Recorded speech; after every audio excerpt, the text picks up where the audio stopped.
Buenos días. Muy buenos días, joven. Ya estamos transmitiendo. ¿Cómo está usted? ¿Cómo estuvieron esos? Muy bien, muchas gracias. Aquí escuchando un poco de las noticias que uno se desconecta cuando empiezan los pibipollos. Sí, hombre, sí, hombre. Desgraciadamente hay semanas en las que las buenas noticias no abundan y en esta Madre Santa todos los análisis que hemos leído han estado más que complicados, Aurora. Yo creo que hoy, este martes a las 10 de la mañana, hay programado una manifestación que está convocando el Frente Cívico y toda la sociedad civil a una manifestación a la Suprema Corte de Justicia. A las 10, 10:30 de la mañana debe de empezar la sesión en la que los ministros de la Corte van a tratar de llegar a una resolución en relación con la reforma judicial.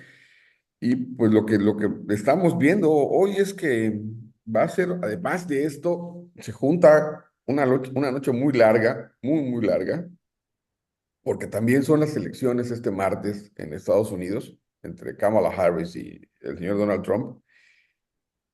Y pues el panorama es no solo incierto, sino que yo siento que bastante delicado, bastante complejo, porque lo que nos está pasando en el país, más lo que pasa en Estados Unidos, va a ser como que nos estamos quemando en la sartén, va a ser como que saltemos al fuego, ¿no? Ese es el verdadero drama. Y pues por si faltaran algunas notas tristes, deplorables, hoy nos amanecemos con la muerte de Quincy Jones. A lo mejor muchos de ustedes no saben quién es Quincy Jones. Quincy Jones es uno de los productores fundamentales de la música en Estados Unidos. Quincy Jones es uno de los productores de gente de la talla de Frank Sinatra, de Michael Jackson, un hombre que hizo de la música su vida, su pasión, y, y que participó de alguna manera en momentos muy complicados de Estados Unidos en la lucha de los derechos sociales de la gente. Y creo que hoy, cuando fallece Quincy Jones, fallece en un momento en el que nosotros estamos luchando porque no nos quiten esos derechos que los mexicanos, muchos no sabíamos que los teníamos, pero sin embargo ahí estaban, ¿no? Ahí eran parte de lo que de nuestro devenir y de nuestra historia y de nuestra vida común, porque a lo mejor usted dirá, ayer lo platicábamos, un grupo de amigos comiendo pibes, y decís que mucha gente dirá, es que yo no tengo problemas con la ley, yo no tengo problemas en un juzgado, yo no tengo problemas este, en los que tenga que intervenir un juez. Y le contestaba el abogado, pues qué bueno que eso esté así, le dice, porque si lo estuvieras, la última frontera que tendríamos que recurrir sería la corte, porque si el juez con el que nos tocara es de los que conocemos y le caes mal o es muy amigo de tu demandante, pues te va a perjudicar. Y si llegas a la Suprema Corte, pues allá en la Suprema Corte verían que hubo una mala aplicación de la ley. Y como no conocen al juez y como no tienen mucha injerencia con él, dice, pues van a fallar en lo que la ley diga que es correcto, ¿no? Y lo veíamos también ayer, el fin de semana, te digo que han habido algunos temas inquietantes. Aquí un trabajador de nosotros, un trabajador de la privada en la que vivo, se le suspendió el contrato a la empresa en la que trabaja y el muchacho decía, pues es que me van a correr del trabajo porque al final a mí me contrataron para una cosa y ellos ya no se dedican a eso y yo soy la única persona que hace ese tipo de labor. Me van a querer meter a un tema diferente de lo que están haciendo y yo no sé nada de eso y empezar a aprender el tipo de cosas, aparte de que no me gusta, pues yo no me dedico a eso, yo no soy bueno para eso. Y hablábamos de todos los recursos legales que tiene y le decían, "No, que te tienes que apurar, porque si esto no lo haces la semana que viene, pa- si dejas pasar más tiempo, lo que va a suceder es que te vas a complicar, amigo, te vas a complicar y te vas a complicar en serio, en serio." El asunto, mi querida Aurora, es que Lo que vemos hoy como país es que nos mintieron, nos, nos mintieron de una manera ofensiva y el partido político que nos dijo que iba a ser diferente y que iba a cambiar el país, lo está cumpliendo, nada más que nos mintió en que eran demócratas, nos mintieron en que no habría corrupción y nos mintieron porque no son eficientes ni eficaces. Así nos levantamos esta mañana de hoy, mi querida Aurora. ¿Cómo te levantas tú después de los pibes? Ay, me levanto, me levanto muy preocupada por el tema del judicial, muy preocupada, sobre todo cuando oyes los requisitos para ser juez y tú dices, nada que ver, porque tú puedes haber terminado la carrera de leyes. 8 no me dice que eres un excelente estudiante, pero ese es el requisito, que tengas 8 de promedio. Pero además, no hay ni siquiera, piden experiencia judicial de 5 años, pero no significa que hayas trabajado en un juzgado o que hayas trabajado en este tema, sino que sepas, que hayas, no sé, que hayas litigado en un juzgado, que cosas de ese tipo, ¿no? Pero no que tengas la interpretación de las leyes, no que sepas sobre ellas. Yo sigo insistiendo que mientras no haya un examen de oposición como lo que presentan los jueces actuales, las que presentaron para llegar al juzgado, los que presentaron cada gente que trabaja en el Poder Judicial de la Federación, exámenes de oposición para llegar a un puesto, me parece mientras que esto no exista como un requisito básico, pues tendremos gente improvisada en el juzgado y esto es terrible, Paco, porque es como que yo te dijera que vas a ir a un hospital para llegar a y un médico recién egresado te va a operar del corazón, requisito básico. Sí, hombre.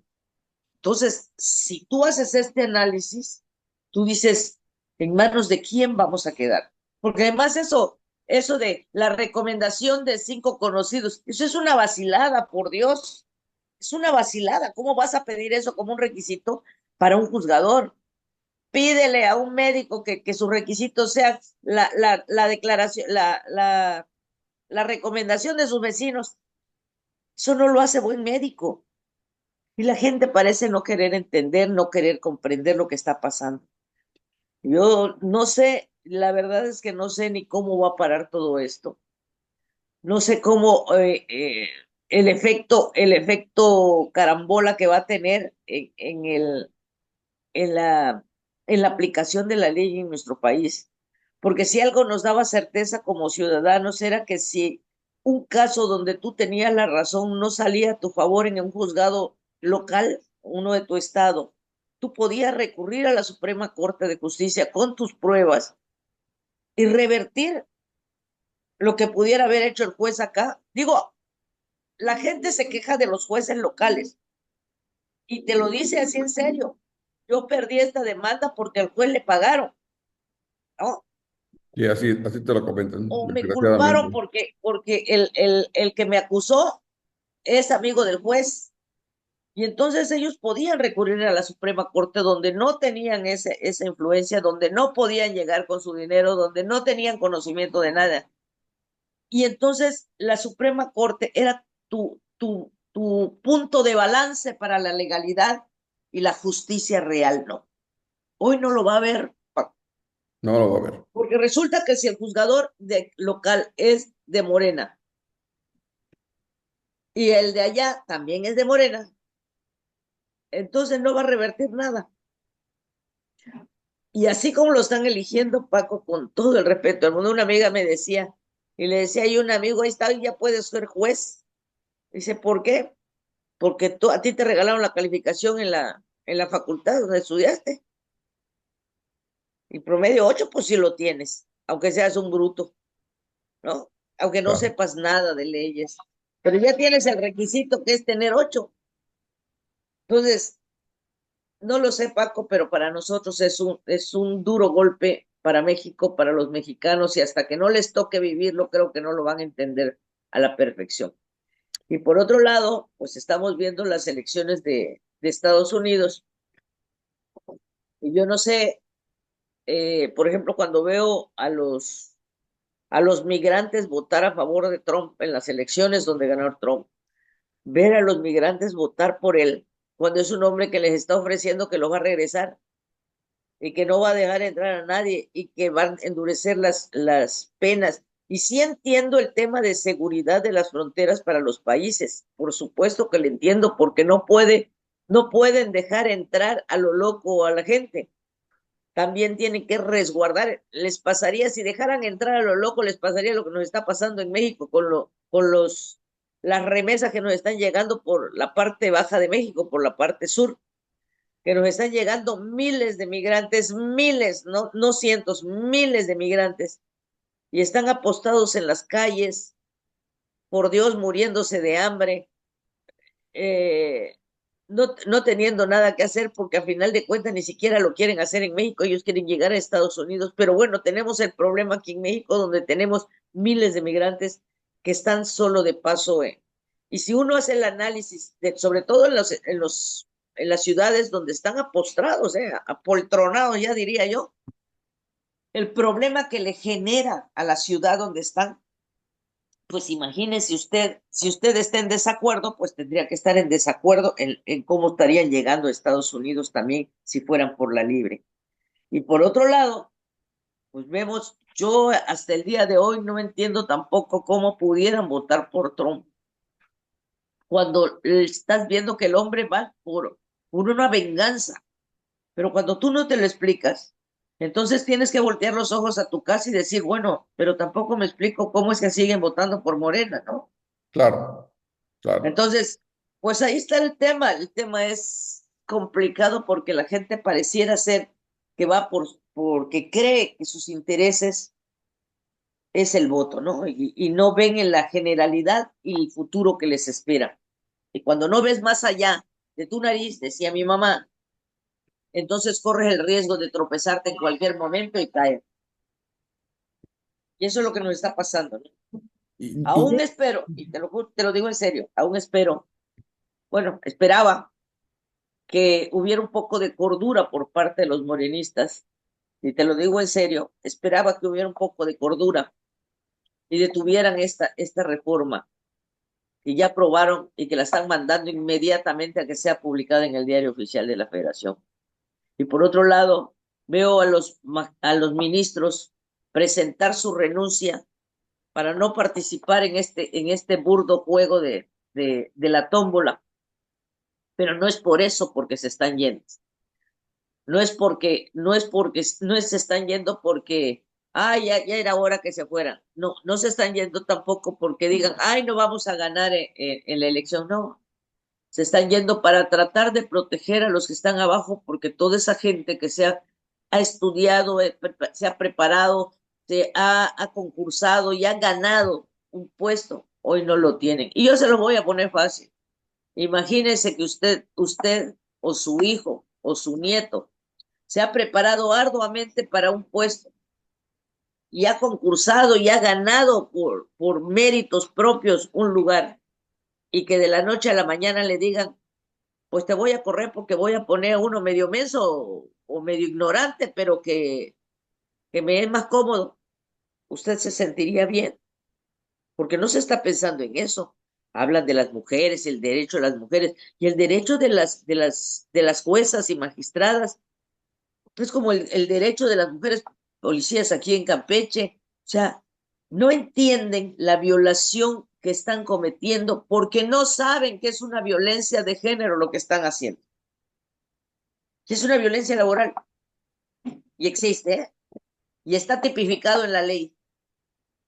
Pero bueno, ¿qué le haces? así es. Lo peor de todo es que yo creo que deberíamos tener una especie de duda, de, de un gusanito al interior, porque si te preguntas, oigan, ¿y por qué esta renuncia? ¿Y por qué renunciaron los 840 y tantos jueces que hay en el país?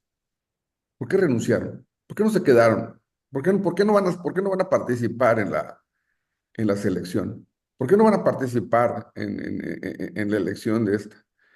Y te pones a pensar, a ver, no, dicen que ganaban mucho los jueces.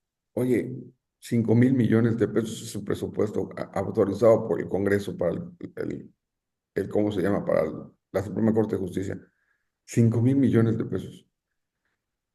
El año pasado creo que subió a 5.900 y este año va a bajar a 5.000 y cachito y fracción. Y nos va a costar 13.000 millones de pesos. O sea, el gasto de 3 años de presupuesto para armar una elección. Y esa elección nos va a costar el 60 o el 40% más cara de lo que salió la elección presidencial. No que no tenemos dinero, no que son austeros. ¿Y para qué? Para hacer un experimento. En ninguna parte del mundo pasa esto.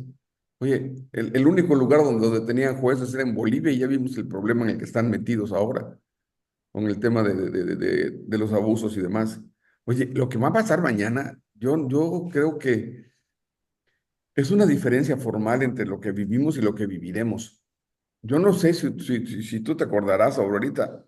Yo recuerdo que mi madre en los años 60 fue despojada de su casa, fue encarcelada en Campeche. Nos tuvimos que ir a vivir a la Ciudad de México. ¿Y sabes por qué? Porque todos los jueces estaban comprados. Todos los jueces eran del gobierno. No hubo uno que nos defendiera. Y mi madre tuvo que pasar una temporada en prisión hasta que un amigo le pagó la fianza para que pudiéramos salir. Y la primera recomendación que le dijo, oye, vas a estar sujeta a la presión permanente del gobierno y el gobierno no te quiere aquí. Porque lo que tú estás pasando, él no quiere que lo sepan. Y así, esta es la breve historia de por qué vivimos en la Ciudad de México, por qué crecí yo en la Ciudad de México.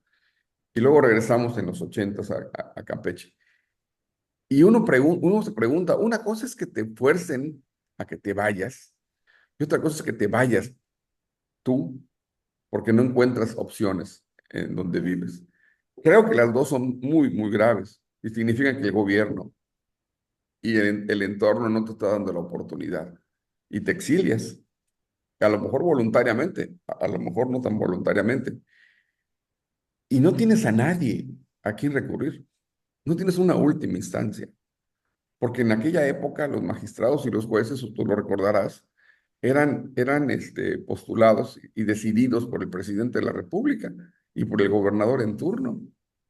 Y si bien es cierto, en Campeche tuvimos un extraordinario juez de distrito, el maestro, ay, no, se me olvida el nombre, en más de una ocasión me tocó platicar con él, era un tipo muy brillante en el ejercicio del derecho, el maestro Perfecto Baranda Berrón. No sé si tú te acordarás del maestro Perfecto Baranda, era juez de distrito y era un hombre tan inteligente, tan capaz y tan conocedor de la ley y tenía tanta influencia que era juez de distrito en Campeche y en Yucatán. Pero esas excepciones no son el común, Aurora. No eran el común en una época en la que el abuso del poder, se daba todos los días. Entonces, mucha gente no tiene idea de que tiene el derecho de defenderse, de que tiene el derecho de que no lo atropellen, de que tiene un derecho con el que nació, y el gobierno no tiene. No es una concesión que te da el que te lo respete, el que te lo acepte, el que lo defienda. No, el gobierno tiene como obligación darnos, respetarnos y garantizarnos que los derechos humanos se van a respetar sobre todas las cosas. Es el primer inciso de la Constitución, es el primer artículo de la Constitución.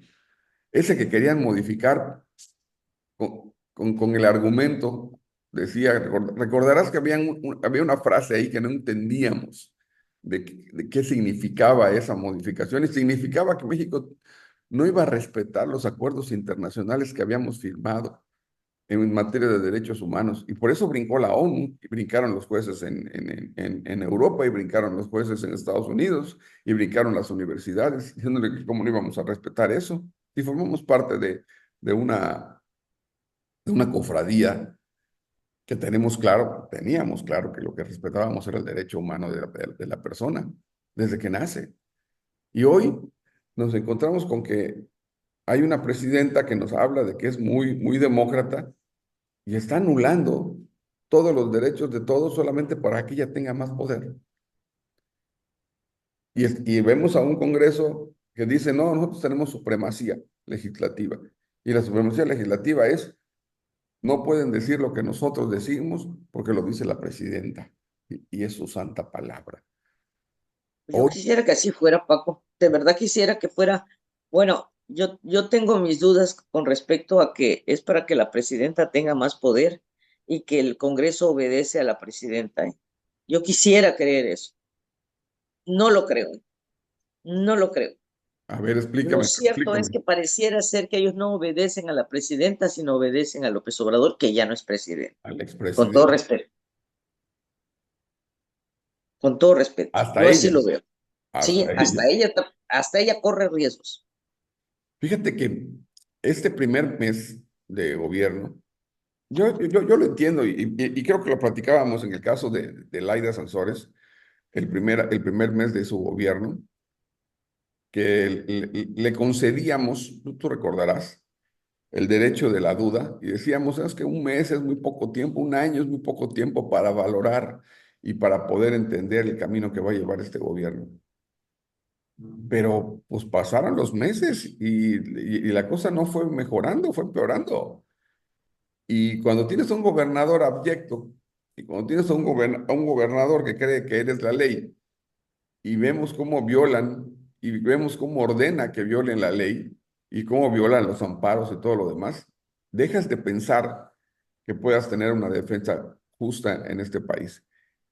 El caso es que con Andrés Manuel fuimos tolerantes y había gente que te decía, pues qué bueno que violó el amparo para que pueda continuar con su obra, si no, imagínate cuánto tiempo llevaría. Imagínate cuánto tiempo se hubiera llevado con cumplir con todos los requisitos. Pero el tema no es ese. Hoy empiezan a aparecer los defectos de lo que pasó en esas obras porque no se respetaron las reglas del juego y hoy en México los que están padeciendo esa falta de, de proyectos ejecutivos, de impactos, de los impactos ambientales, los estudios de impacto ambiental, los manifiestos de impacto ambiental, son la gente más vulnerable, Aurora. Ahí apareció un reportaje, hace unos días lo compartí ahí en mi muro de Facebook. Este, y ese reportaje dice que por desgracia, la afectación que están teniendo los niños de escuelas que están a la vera de la refinería de Dos Bocas,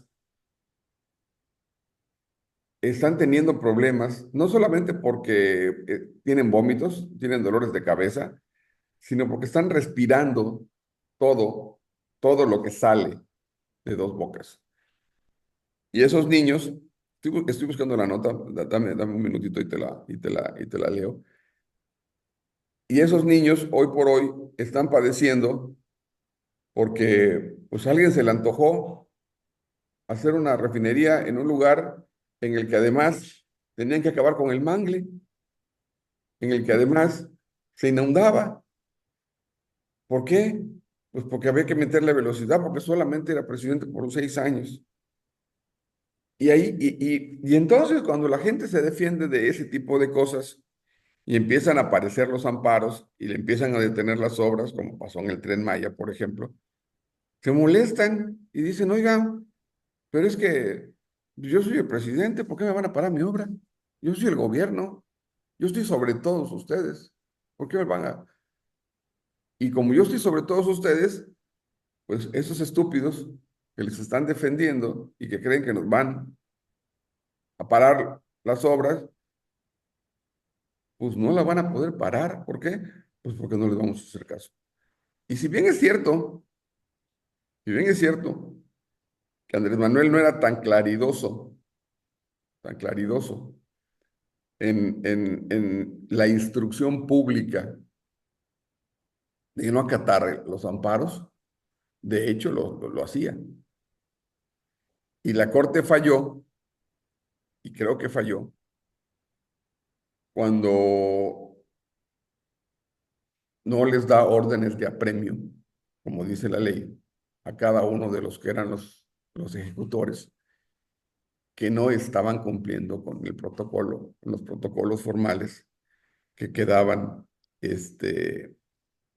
establecidos, se quedaron establecidos por Constitución, porque tenemos el derecho al agua, tenemos el derecho a un ambiente sano, tenemos el derecho a muchas cosas que no se respetaron y que no se respetan. Entonces, cuando hoy tú te das cuenta y empiezas a ver las consecuencias, la semana pasada nos dijeron, así con estas palabras, que la megafarmacia de Andrés Manuel López Obrador, la megafarmacia de Andrés Manuel López Obrador, se convirtió en un nudo, en un cuello de botella para poder cumplir con el abasto de medicamentos. Y dices tú, bueno, ¿y ahora, y qué vamos a hacer? Si nos costó miles de millones de pesos esa cosa. Y llega un reportero a hacer un recorrido por ahí, se queda todo el día haciendo el recorrido y solo ve un tráiler llegando a la megafarmacia, donde donde hay 50 andenes que pueden estar llegando trailers a montones, pero no, solamente ve un tráiler. Un día, un tráiler, un tráiler fue el que se llegó a descargar cosas. Y como eso, te empiezas a encontrar el reportaje que no termino de encontrar de los niños que están padeciendo todos los efectos de la producción de Dos Bocas y que les está afectando la salud. Tú recordarás, tú recordarás el tema de la termoeléctrica de Lerma, que querían inhabilitarla porque estaba quemando combustóleo. Y como no querían hacer caso, presentaron un estudio de los habitantes de Lerma y cómo se habían disparado los casos de cáncer. Te acordarás de eso? Que no se hizo público, que mucha Sí. gente no lo quería hacer público porque no era conveniente. Y se acredita, y se acredita con lujo de detalles el tema del combustóleo quemado, lo que provocaba. Y no sé si lo habrás leído hace unos días, que le entregan un trofeo a doña Claudia Sheinbaum por temas ambientales. Dices tú, ¿y? O sea, de veras es eso, es cierto, y lo promueven y todo. Y, oigan, la Ciudad de México vivió contaminada durante toda su gestión por los desechos de Tula. El asunto, mi querida Aurora, es que no es un tema, este no es un tema de ideología, es un tema de derecho y de política. La Suprema Corte de la Justicia lo que normaba era la política. Entonces, si usted viene y le quieren contar que los jueces tienen argumentos políticos porque están en contra de la 4T, pues no se deje engañar. La Suprema Corte de Justicia tiene argumentos políticos contra cualquiera que viole la Constitución, así sea de la 4T o del PRI, del PAN, de cualquier partido, de cualquier empresa, de cualquier cosa. Necesitamos la protección de la Suprema Corte de Justicia. Y yo no sé si a usted le importe mucho la opinión de algunos de nuestros dirigentes, pero yo sí le quiero decir una cosa. Después de 6 años, de 5 años, 10 meses de tener un gobierno mentiroso que nos falseó, que combatía la corrupción, que nos falseó, que nos iba a dar democracia para todos, que nos falseó, que eran distintos, hoy, lo que estamos viendo hoy es el amanecer de un país que mañana va a tomar una decisión la Suprema Corte sobre si invalida la reforma judicial porque viola la Constitución en muchas partes o entramos en un conflicto constitucional que mire, no creo que tengamos ningún antecedente de ello. Lo vivimos, lo más cerca que vivimos fue el desacato de Andrés Manuel López Obrador, usted recordará lo de Vicente Fox. Ya habíamos quienes ilusos decíamos que era un exceso del presidente Vicente Fox haber procedido en contra de López Obrador por violar un amparo. Pues mire, me lo explicaba un abogado de la manera más sencilla. Si tú te brincas la fila, si tú no compras boleto, si tú entras por la puerta de atrás, estás violentando la ley de convivencia. A lo mejor no son leyes jurídicas ni son leyes que permitan una sanción, pero son leyes de respeto entre los ciudadanos. Y la Suprema Corte lo que hacía era decir, a ver, estás violando el respeto a los ciudadanos, el respeto a la convivencia pacífica de los ciudadanos. Y eso es lo último que nos importa hoy. ¿Está usted claro? Yo creo que debiera ser lo primero. Yo creo que debiera ser la primera cosa, el trato cotidiano. Pero como hoy lo que está de moda es el insulto, la ofensa y la mentira, y todo el mundo cree que puede justificar la mentira porque le dan algo, nos estamos depreciando como seres humanos. Esa es mi opinión personal y creo que es muy triste, mi querida Aurora, muy triste. Muy, muy triste. El tema de lo que está pasando en México no solo es triste, sino preocupante, Paco. Mm. Triste para los mexicanos porque no van a tener ese dique de defensa contra la inundación que viene. Eh, y preocupante porque esto va a repercutir a nivel internacional en cualquier acuerdo que se tenga. Nadie en su sano juicio buscará venir a México a exponer su dinero ante teniendo una ley que no les protege en absolutamente nada, ¿no? Hablabas de las obras y yo recuerdo dos temas en las obras que hizo López Obrador, por ejemplo, en los amparos que se metieron para el Tren Maya. Hubo un hombre que trabajaba en el Tren Maya, que era uno de los proyectistas de esto, ingeniero eh, de profesión, que es el primero que advierte sobre el perforar los cenotes, el tipo no solo el tipo de tierra en el que se iba a sentar el Tren Maya, sino la, la contaminación que se iba a hacer en los mantos freáticos y en los pequeños ríos que pudieran estar por allá subterráneos, afectando el, el entorno general de la vida silvestre y humana. Y hace el planteamiento de que es que se cambie la vía del tren, o sea, se cambie la vía de paso hacia otra área donde pues eran macizos, donde no tocaban los cenotes, y le dijeron que no, que así iba.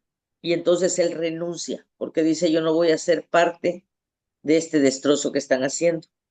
Y el segundo anécdota es el del tipo este que dice, yo trabajé en el Tren Maya y yo lo que le recomendé a mi familia y le recomiendo a mis amigos es que no hagan el tramo que viene de Quintana Roo a Chetumal. Creo que viene de Playa del Carmen, ¿no? A Sí, así es. Chetumal. Ok. Dice, ¿por qué ese tramo va a colapsar? Está todo sobre pilote, sobre cenotes. Y ese no tiene sostén de ningún tipo y se va a caer. En cualquier momento con la vibración se va a caer. Entonces no lo usen. Esa es su recomendación. Y trabajó allá. Cuando tú ves esto y tú dices, ¿por qué la necesidad de permanecer y hacer una obra sobre un área donde tú sabes de antemano y ya todas las voces te dijeron, no es por allá, va a pasar esto? ¿Por qué la necesidad de hacerlo como tú quieras? ¿Por qué es eso? Es necedad. Se hace porque yo así lo digo y me vale lo que sea. No. Y tú observa, analiza, si analizamos un poquito las obras de López Obrador, ¿cuánto nos costó cambiar el aeropuerto? Nos sigue ¿Cuánto costando. nos sigue costando a los mexicanos la necesidad de que no se hiciera? No, hoy no tenemos el aeropuerto que México merece, que necesitábamos además, ¿no? Tenemos un aeropuerto pequeño que nadie quiere utilizar porque está en casa el demonio, porque cuesta mucho llegar y salir, porque es un problema salir de allá, porque Los aviones comerciales no quieren ni llegar al lugar porque es peligroso tanto el aterrizaje como el despegue. Y se Ahora te gastó un digo la dineral. cifra, ciento A ver, ochenta y cuatro mil seiscientos millones de pesos. Y su- acaban de anunciar que es probable que amplíen el aeropuerto de la Ciudad de México porque ya no da para más. Entonces, el aeropuerto que cancelaron, que era el que nos iba a hacer competitivos en el mundo, lo cambiamos por un patito solamente para que el señor sintiera que tenía su aeropuerto y que no va a tenía servir. su aeropuerto. Y Tú no tienen puedes, luego la obra del Tren Maya, que si tú dices, yo el otro día hacía el análisis, tenemos varias, varias estaciones en las que no llega nadie, ¿no? No llega nadie, nadie, absolutamente nadie. Ahí tienen parados autobuses, tienen parados hasta coches que no se mueven, están llenos de polvo porque no se mueven, porque no llega nadie. Y yo le preguntaba a alguien que viajaba, que viajó en el tren, me dice, está padre. Y le dije, solo por curiosidad, ¿cuántas gentes de las que salieron de Mérida llegaron a Campeche? Venían a Campeche. ¿Cuántas se pararon en el camino, en el traslado de Mérida a Campeche, en las estaciones intermedias? Y me dijo, bueno, en las estaciones intermedias no se bajó nadie, pero en el de Campeche sí venimos como 20 y valió la pena tanto gasto como para que vengan 20 personas. Digo, está más diferente, barato diferente. Pues si es más barato, un pues la lógica camión, te dice que viajarían más por el tren. ¿Por qué no lo hacen? porque no Si es es más barato, barato, ¿por qué no lo hacen? es más ¿Por lento. qué siguen todos viajando en camión, en autobús o en combis? Oye, Aurora, ¿No? 280.000 millones de pesos. Esa es la cifra exacta, el costo al erario de la cancelación del aeropuerto de Texcoco. No ciento, 280.000 millones, doscientos fíjate, ochenta doscientos mil millones. ochenta mil millones, lo que se perdió por no hacer terminar ese aeropuerto. Que además había la oferta de que el gobierno no daba un quinto más y lo terminaban los empresarios, ¿no? No iba a gastar más y prefirieron gastar 280.000 millones, pero cancelarlo. Pues qué buenas son El nuestras finanzas, presupuesto pero de bueno, ese aeropuerto original era 186.000 millones y ya tenía un avance considerable del 30%. sí. Entonces, Bueno, pues esa es la segunda obra que te digo. Y luego nos vamos a su tercera obra insignia, que es la refinería de Dos Bocas. Se gastaron miles de millones de pesos en hacer esta refinería. ¿Y cuál es el resultado? Pues que hay muchos niños enfermos, que hay mucha gente que está en riesgo, que es una zona inundable y que hasta el día de hoy no hemos sabido que haya refinado un solo litro de gasolina.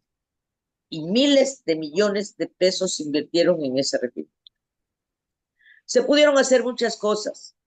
Se pudieron hacer carreteras, se pudieron hacer hospitales, se pudo haber dotado de medicamentos a todos los hospitales del país, se pudo haber contratado médicos especialistas para los hospitales del país, pero no, se hicieron en obras que no sirven para nada y que han generado un gasto excesivo al erario y que al final del camino son un riesgo para todos. yo Y me encontré, refiero a los tres, a los tres, encontré el ¿eh? estudio. A las tres obras. Sí, Y ahora pregunto, ¿ahora a dónde vamos? Porque al final del camino todas las deudas, y mira que ya se gastaron todos los dineros que habían, ¿eh? Ya le partieron el alma a todos los fideicomisos, a todos los fondos, a todo lo que haya sido reserva, el ahorro, ya no existe. el Y ahorro. Claudia Sheinbaum agarra un país endeudado con una carga de gasto público enorme, sin recursos en las arcas, con un Congreso que no le obedece, que no es de ella, es de su antecesor, con un gabinete que le impusieron, y tú me dices todavía que ella está gobernando. La verdad es que la mujer le tocó bailar con la más fea. Y ella puede ser muy inteligente No y le muy tocó, preparada y muy lo que sea. no le tocó, ella lo aceptó, ella peleó por eso. Por eso, pero así se dice, le tocó. Te tocó la rifa del tigre, ¿ok? Te metiste en la rifa y te tocó el tigre, pues. Pero pues nadie te fuerza, tú te metes solito. Pues es que hay casos en donde no te metes, te meten. En política, recuerda que no entras, te meten. Y no te sales, te sacan, Sí, sí, esa es una ¿no? máxima en política, pero al final del día Claro. yo no la vi muy molesta porque la hayan metido, ¿eh? Ah, no, por supuesto, pero creo que tampoco se esperó una situación como esta, a ese nivel, ¿eh? A ver, yo creo que una persona con inteligencia, con conocimientos de la administración pública, una persona que se dedica a ver y que estudió para acreditar lo que le dice la evidencia, no lo que cree ni lo que piensa, sino la evidencia, los hechos, lo que te acreditan los hechos. No se dio cuenta de lo que estaba pasando, Aurora, por Dios, es cómplice de lo que estaba pasando. Y te voy a leer un par de parrafitos de esta organización que, que habla, que hicieron una investigación científica en los alrededores de Dos Bocas. Dice, evidencia científica recabada por Edwards con cámaras de detección de gas FLIR muestran las emisiones constantes de metano que se generan en las instalaciones donde se quema el gas fósil. La entrada en funcionamiento de la refinería Olmeca ha afectado la salud de comunidades aledañas, provocando náuseas, dolores de cabeza, irritación en vías respiratorias, vómitos y sangrado de nariz. Personas que viven cerca de instalaciones de hidrocarburos en Tabasco, Veracruz y Campeche denuncian grave contaminación ambiental y afectaciones en el sistema respiratorio, incluyendo niñas y niños de la región. La industria fósil destinada a la generación de energía ha generado graves afectaciones al medio ambiente y a la salud de las personas en la región del Golfo de México, además de que contribuye a agravar la emergencia climática que atraviesa el planeta, señalaron organizaciones de la sociedad civil. Durante el conversatorio, el gas metano en la región del Golfo de México, impactos, datos y realidades en tiempos de emergencia climática que se realizó el día de hoy, que tiene la fecha de este año. Se presentaron imágenes térmicas, datos y análisis, así como testimonios desde el territorio que dan cuenta de cómo la infraestructura fósil que existe en los estados de Veracruz, Tabasco y Campeche está afectando los ecosistemas circundantes, así como la salud de las personas que viven en zonas aledañas e instalaciones de extracción y quema de fósil.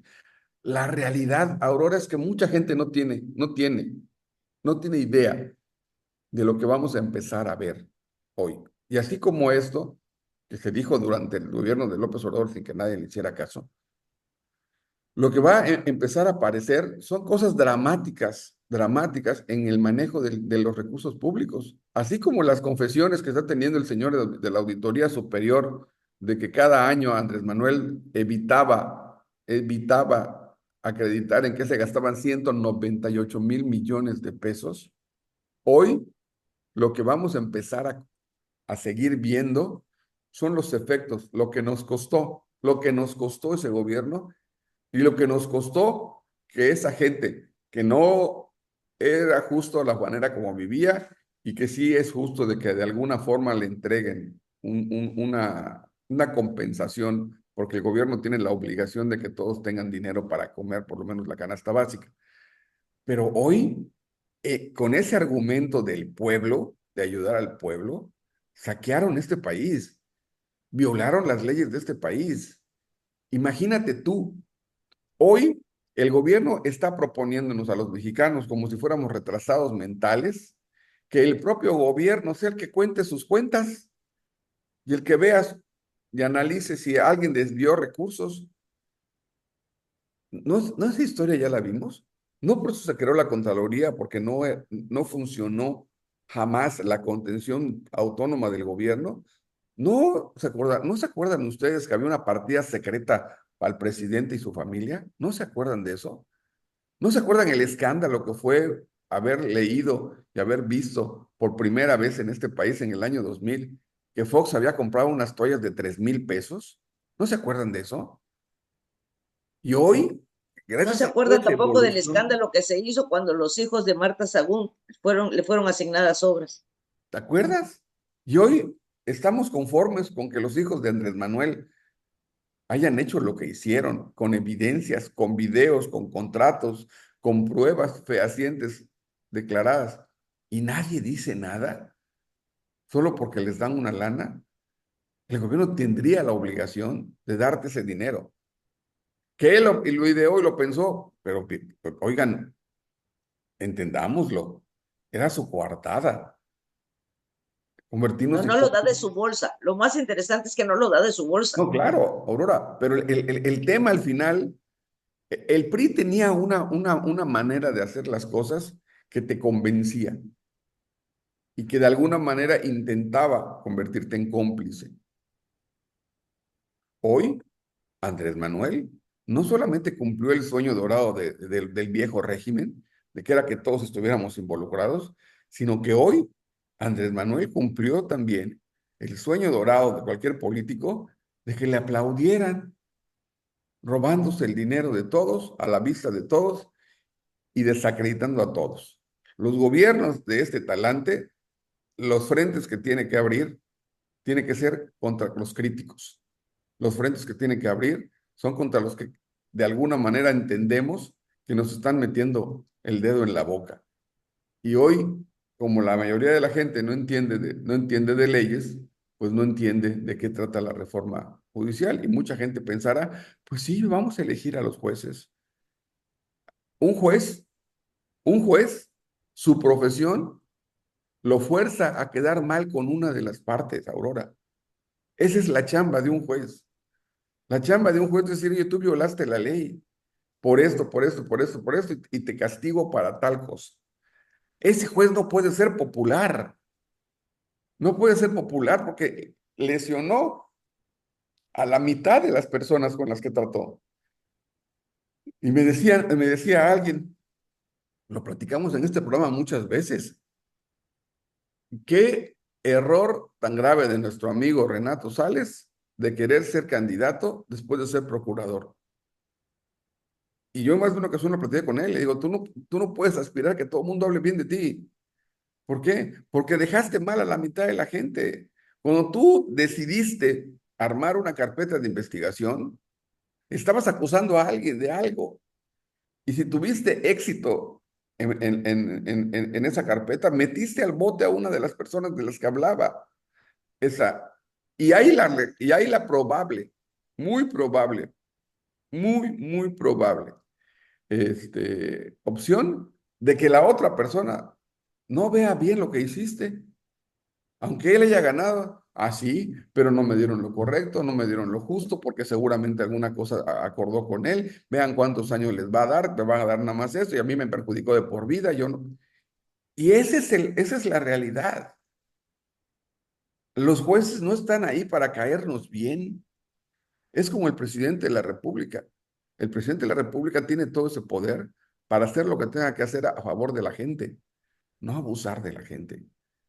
Un presidente puede hacer lo que tenga que hacer y en el paso del tiempo veremos si lo que hizo fue lo correcto o no fue lo correcto. Hoy había mucha evidencia pública, publicada en la calle, de que lo que estaban haciendo en esas obras era un daño, no solamente para el país, no solamente para el presupuesto, no solamente para el medio ambiente, no, era un daño para la sociedad, porque desviaron recursos que le hubieran mitigado a la gente temas de salud, temas de trabajo, temas de desarrollo, para darle gusto a un personaje que solamente vio en esas grandes obras la oportunidad de llevarse su mochada. Eso es el tema. Y si usted me dice que cabecita de algodón, pobrecito, traía 200 pesos en su cartera y era un hombre honesto, nadie que sea honesto vive en un palacio. Nadie. Y te acordarás de aquel presidente de Uruguay, de Paraguay, de Uruguay creo, que él manejaba su bochito. ¿Te acordarás? Ujú. El viejito, un abuelito, un Pepe Mújica. Pepe Mújica. Y lo ves, y la gente lo quiere. Y no salió millonario de ahí, no cambió su estilo de vida después de que dejó la presidencia, porque era un hombre honesto. Nuestro problema es que no terminamos de entender que los problemas solamente los va a resolver el tipo que tienen en el frente al espejo. Y que ese personaje que tiene frente al espejo es el único responsable de las decisiones que tome cada quien. Se equivoque o acierte. Y es el único responsable de eso. Cuando sepamos que cada cosa que hacemos tiene consecuencias, que tenemos que afrontarlas con la misma fortaleza con las que tomamos esas decisiones, empezaremos a ser un país de gente inteligente y gente capaz. Mientras andemos buscando quién nos va a resolver la vida, estamos jodidos todos. Ahora, Paco, déjame decirte que salirme un poquito del tema, porque ahorita en lo que estabas hablando me acordé de dos temas que hemos pasado por alto. A El ver, del niño aquel que desapareció, Coco, y que volvió a aparecer, que lo encontraron en la selva, ¿recuerdas? Aquí en Campeche. ¿a quién, perdón? Hace unas semanas, sí, Ajá, el niño que había desaparecido y lo encontraron en la selva vagando con su perro, sí, ajá. y que el gobierno del estado echó porras y que la manga del muerto. Y yo pregunto, ¿ya castigaron a los papás? Porque según la historia, el niño se escapa de su casa por el maltrato que vive, Ok, ¿ok? Y luego quienes lo encuentran, pues no son los policías ni la gente de Campeche, fue la de Tabasco, por eso se lo llevan a Villahermosa al hospital, porque quienes lo encuentran son gente de Tabasco. qué Y cosa. la pregunta no es, ¿lo vas a llevar a un a un Orfanato. un orfanato, o lo vas a curar o lo vas a regresar con su... No, la pregunta es el origen. Si él huye por maltrato, ¿qué se está haciendo con quienes lo maltrataban? Ese es un punto.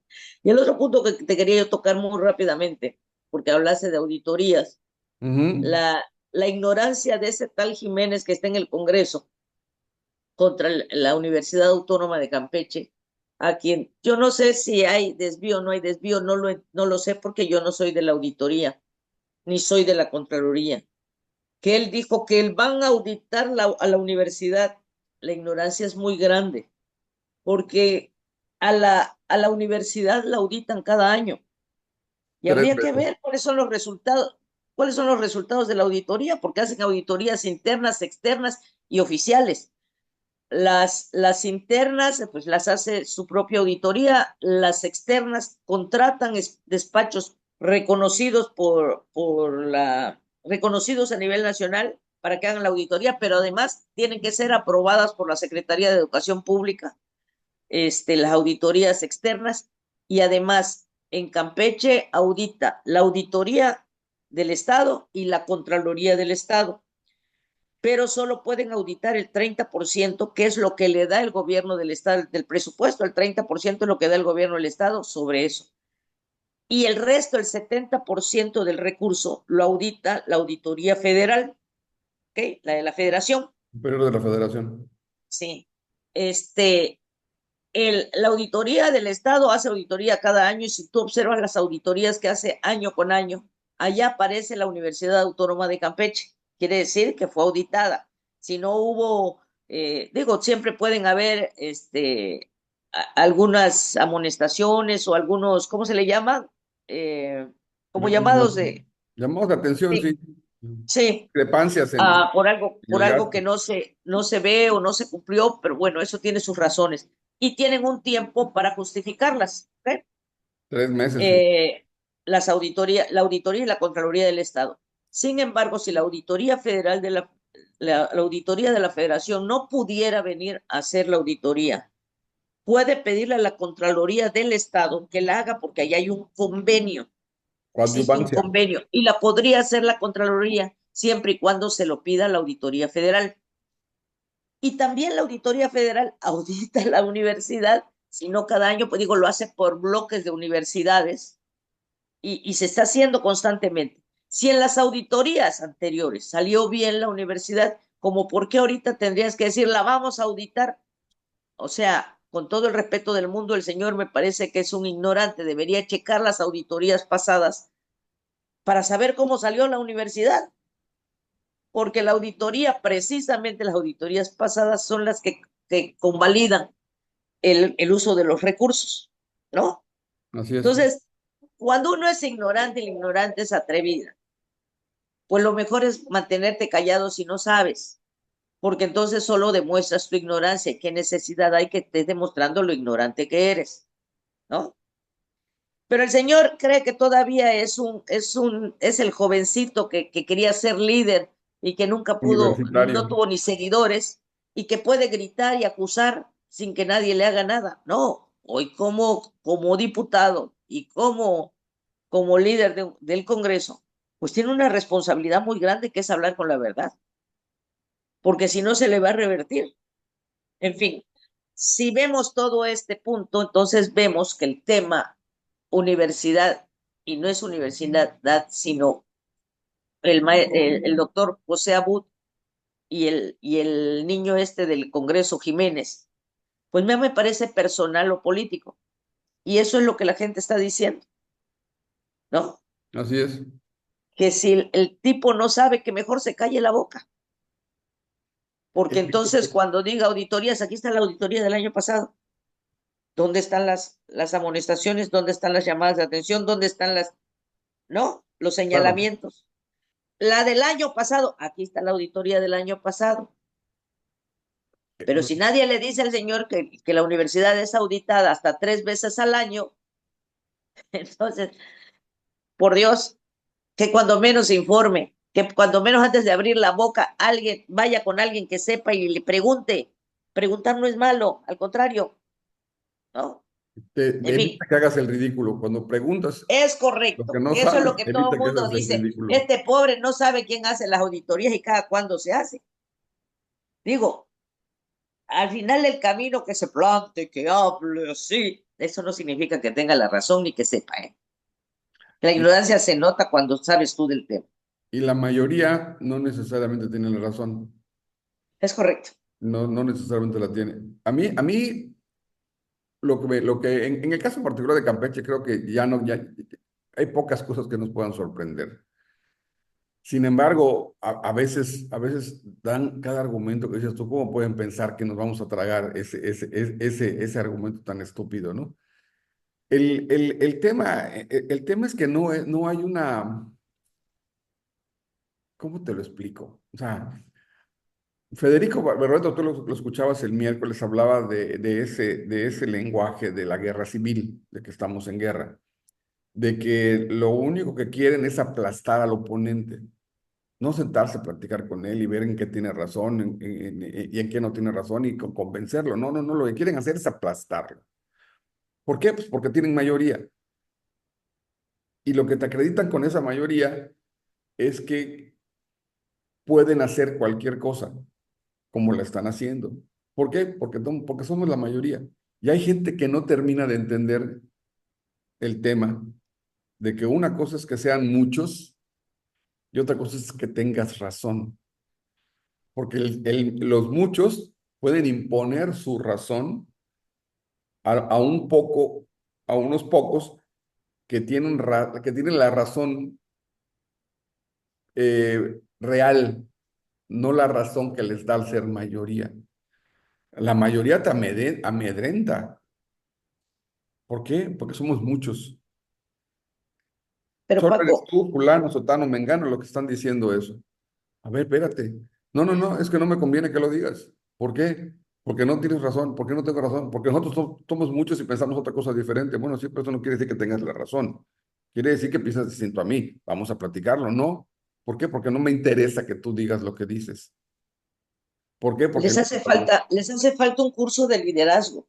No han entendido que el buen líder no es el que liderea al grupo mayoritario, sino el que tiene aceptación en todos los grupos, el que convence, a todos el los que tiene grupos. razón, el que da razones, el que da Eh, razones.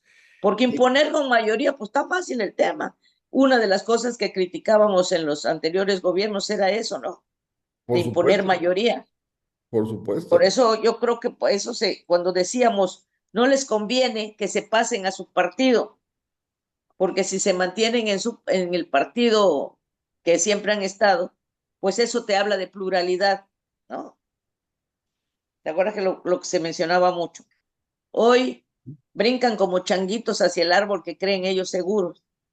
A lo mejor ese es el siguiente árbol a talar, pero no se han dado cuenta, En ¿no? Campeche han habido gobiernos muy disímbolos. Los hemos padecido casi todos. Yo me acuerdo de gobiernos en Campeche. Yo no me acuerdo cómo gobernó Carlos Ansores. Lo sé por la referencia y por lo que nos pasó. Yo no recuerdo cómo gobernó don Rafael Rodríguez Barrera. Algunas referencias es lo que tengo. A mí me consta cómo gobernó Eugenio Echeverría. Llegué al final de su gobierno a Campeche. Yo regreso a Campeche al final de su gobierno y luego veo cómo empieza a gobernar Abelardo Carrillo y en ese momento yo me vengo a vivir a Mérida. Y creo que en realidad cada gobernador cada gobernador le pone su toque personal a su gobierno. Cada gobernador le imbuye sus ideas y sus criterios. Y ves, por ejemplo, cuando un gobernador es el líder de su grupo y hay gente que no lo entiende y que de repente hay exabruptos que dicen, hey, fulano de tal, vete, vete, hazte un lado, déjanos solos, no nos ayudas, compadre, no nos ayudas. Hay varios casos que pudiéramos comentar, pero aquí no se trata de que quememos a nadie en las cosas que pasan. Bueno, te voy a decir algo. Mi Mm, mamá vivió todos estos gobiernos, todos. Imagínalo, ella tendría en este momento, vas a ver cuántos, si yo tengo 64, 70, 90 años tendría mi mamá en este momento. mm, Y ella era de las mujeres que decía, nunca pidas un favor porque a la hora de gritar, gritas tú, ¿no? Porque si tú le debes un favor, tienes la obligación de callarte, ¿ok? Este, recuerdo que ella platicando le decía yo, mamá, ya en sus últimos años, de todos los gobernantes que has visto pasar, digo, Rodríguez Barrera fue hasta su maestro, ¿no? ujú. Cuando llegó al gobierno era su amigo, porque Joven Rafael. la identificaba perfectamente, y Socorrito, y y me dice, el mejor gobernador que hemos tenido en Campeche hasta ahora es Ujú. Antonio González Curi. Le digo, ¿y eso? Me dice, es un hombre de carácter irascible, si tú quieres, me dice. A veces con exabruptos, así tipo polvorita, ¿no? Me dice. Pero si tú ves su visión de Estado y la labor que ha hecho en el Estado, es el mejor gobernador que han tenido, que se ha tenido en Campeche. Ve sus obras, ve hacia dónde van encaminadas, ve los resultados. Eso es lo que se tiene que valorar de un gobierno. No se trata de que haga grandes obras, no. Se trata de la visión de Estado, me decía. Y él ha sido un buen manejador de los recursos del Estado. Están los centros integradores, están las carreteras que unen todas las comunidades alejadas, carreteras buenas, obras de agua potable, obras de electricidad, obras en educación. Eso es lo que cuenta en un gobierno. Y ella murió convencida de que el mejor gobierno que había tenido Campeche era el de Antonio González Curi. Y te digo, me lo decía una mujer que había convivido en un tiempo político muy difícil. Vamos, ella era amiguísima de Rosa María Martínez de Negri, pero amiguísima porque trabajaron juntas cuando eran maestras, ¿no? Y mi mamá era de las que le ponía el alto a Rosa María. O cuando iba a llegar Rosa María, le hablaba y le decía, Socorro, ¿me invitas a comer en tu casa? Voy a ir a Champotón. Le decía ella, claro. Y mi mamá le hacía una comida. Y llegaba Rosa María y le decía, ¿cuánto te debo? A mí nada, me dijiste, invítame a comer y yo te estoy invitando a comer, tú no me tienes que pagar nada, ¿no? Cuando me conoce Rosa María, yo tengo un enfrentamiento con ella y no me quiere dejar entrar o bueno, choque, ¿no? Y luego se acerca a mí más adelante y me dice, ya sé quién eres. Así me dice, de verdad, digna hija de Socorro Serrano. Entonces, mi mamá tenía un respeto, la respetaban, esa es la verdad, porque ella decía que en política tú no debes ver tú no debes pedir si no has dado. Ella fue priista toda su vida, ¿eh? Tenía su credencial de primera vez que le dieron su credencial de priista, la guardaba como si fuera un tesoro, y su credencial donde era priista distinguida, esas cosas las guardaba. Y yo le decía, mamá, pero a veces ese candidato no sirve. Me decía, tú no estás para enjuiciar a los candidatos. Al que debes enjuiciar es al que llega al gobierno, por lo que lo tienes que enjuiciar por su acción, por lo que hace. Y entonces le puedes ir a gritar y a reclamar y a exigir, porque tú votaste por él. Y cuando alguien se le acercaba y decía, maestra, estamos consiguiendo camisetas para ir a un meeting, decía ella, están consiguiendo, están pidiendo, ¿sí? ¿Y ustedes qué han dado para que vayan a pedir? Porque mi mamá era de las que escribía discursos a los políticos. Mi mamá era de las que iba a las campañas y hablaba en las tarimas, se paraba a hablar, ¿no?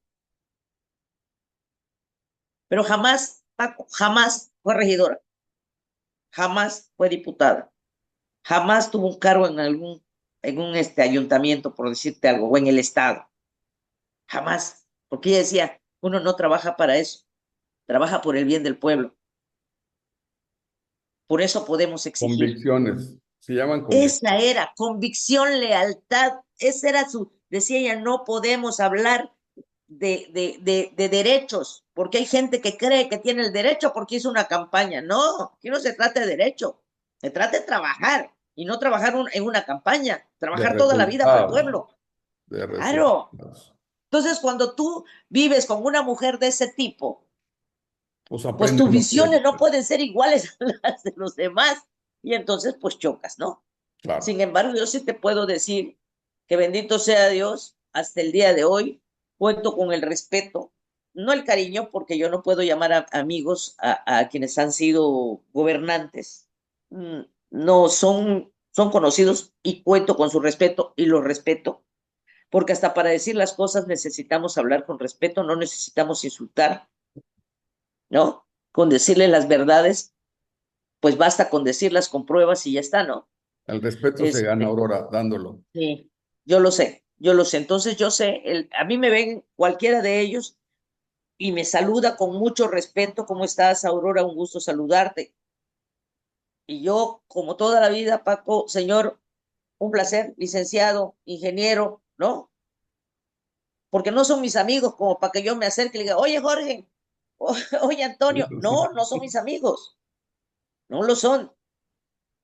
Pero sí ellos, hasta el día de hoy, espero no equivocarme, me tratan con mucho respeto, me respetan por mi trabajo como periodista y me respetan como persona. Y eso, Paco, creo que lo he ganado a través del tiempo, precisamente por las formas, por los valores que mi madre me inculcó. ¿Qué es lo que te pasa a ti? Los valores las tomaste de tu madre, lo que tú vives, eres reflejo de lo que tu mamá te enseñó, Así es. ¿no? Entonces uno con orgullo dice, porque yo tengo una formación de valores que me dieron en mi casa, que muchos no lo tienen, no se las dieron. Me acordaste ahorita una anécdota de Eugenio, de don Eugenio Echeverría, que estando en Palacio, llama a una reunión de colaboradores y llega un colaborador y le dice, ay, don Eugenio, vengo de tomar café en Baluartes. Estaba yo con fulano, sotano, mengano y perengano. Y llegó Sotanito. Dice, ¿y qué cosas dijo de usted? Anda hablando muy mal de usted. Dice, voltea don Eugenio y le dice, ¿y por qué está hablando mal de mí? No me debe nada, yo no le he hecho ningún favor. ¿Estás de acuerdo? La gente, Sí, no yo debe. recuerdo una que me da mucha, mucha risa, cuando le fueron a pedir a un gobernador, no te diré quién, pero le fueron a pedir que me parara porque estaba yo golpeando a la persona mucho en los medios. Ajá. Párela. Y se voltea y le dice, pero no le pago, ¿cómo la paro? Y ya son Entonces te nueve y digo, cuarto, Aurora. Cerremos bueno, el programa con esta anécdota que me pasó a mí en Yucatán, en el aeropuerto de la ciudad de Mérida. Me encuentro un día a don Víctor Cervera Pacheco y vi cómo le cambió la cara, me jala y me abraza, me aprieta muy fuerte y me dice, estoy hasta la madre de las chingaderas que escribes de mí. Entonces, lo aprieto más fuerte, le dije, don Víctor, es muy fácil, déjeme sin material, deje de hacerlas. Así de sencillo. claro. Nos vemos, que son días muy complicados, son días, yo creo que estas pequeñas dosis de reflexión y dosis de, de anécdotas nos pueden ayudar a asimilar lo que viene, porque la República Mexicana ya no va a ser una república, va Ya a no ser- aguanta uno más, Paco, ¿eh? ya no Ya va a no aguantar aguanta otro. México. Y yo nomás le pregunto a usted, imagínese que la Corte determine que lo que hizo la señora Sheinbaum es anticonstitucional, como ya nos mostraron la pretensión y que voten todos en mayoría. ¿Va a acatar la señora que se dice demócrata la división de poderes? ¿Va a acatar la señora que se dice demócrata que no tiene razón? Yo no lo sé. Creo que lo que hemos visto el último mes nos da un viso de quién es ella y de cómo actúa. Pero al final, los hechos se van a tener que terminar imponiendo. Nos vemos, Aurorita, cuídate. Buen día, hasta mañana. Hasta mañana, cuídate. Igual. Gracias a ustedes por prestarnos su atención. Un abrazo.